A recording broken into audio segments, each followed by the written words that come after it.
প্রয়াত সাবেক রাষ্ট্রপতি হুসেইন মোহাম্মদ এরশাদের সাবেক স্ত্রী দণ্ডপ্রাপ্ত বিদিশা সিদ্দিককে কারাগারে পাঠানোর নির্দেশ দিয়েছেন আদালত। ২০০৮ সালের তত্ত্বাবধায়ক সরকারের আমলের একটি প্রতারণার মামলায় ২ বছরের সাজা হয় তার। সেই মামলায় বুধবার ঢাকার মেট্রোপলিটন ম্যাজিস্ট্রেট আমিনুল ইসলাম জুনাইদের আদালত শুনানি শেষে এই আদেশ দেন। এর আগে মঙ্গলবার রাত 8:30টার দিকে রাজধানীর গুলশান এলাকা থেকে তাকে গ্রেপ্তার করা হয়। মামলার অভিযোগে বলা হয়, ব্যবসায়ী মোশাররফ হোসেনের বারিধারায় একটি ফ্ল্যাট কেনার প্রয়োজন ছিল। তথ্য পেয়ে বিদিশা সিদ্দিক ২০০১ সালের ১ জুলাই মোশাররফকে প্রেসিডেন্ট পার্কের একটি ফ্ল্যাট দেখান এবং বিক্রির প্রস্তাব দেন। ১০ জুলাই মোশাররফকে বনানীর রজনীগন্ধা অফিসে ডেকে নেন বিদিশা। বন্ধু আব্দুল রাজ্জাকের নামে ৭৫ লাখ টাকার পে অর্ডার দিতে বলেন তিনি।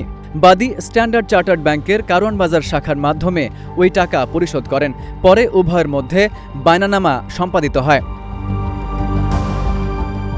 চুক্তি অনুযায়ী রাজুকের অনুমোদন নিয়ে বাকি টাকা পরিশোধের পর ফ্ল্যাটের রেজিস্ট্রি করে দেওয়ার কথা ছিল। ২০০২ সালের ১০ জুলাইয়ের মধ্যে ফ্ল্যাট বুঝিয়ে দেওয়ার প্রতিশ্রুতি থাকলেও দীর্ঘ সময় পার হওয়ার পরেও ফ্ল্যাট বুঝিয়ে দেওয়া হয়নি বলে অভিযোগ করেন বাদী। পরে ২০০৫ সালের ৯ ফেব্রুয়ারি তাকে ৭২ লাখ টাকার একটি চেক দেওয়া হয়। তবে নির্ধারিত সময়ে ব্যাংকে জমা দিলেও পর্যাপ্ত টাকা না থাকায় চেকটি প্রত্যাখ্যাত হয়। ইফ ইউ আহমেদ, ইত্তেফাক নিউজ।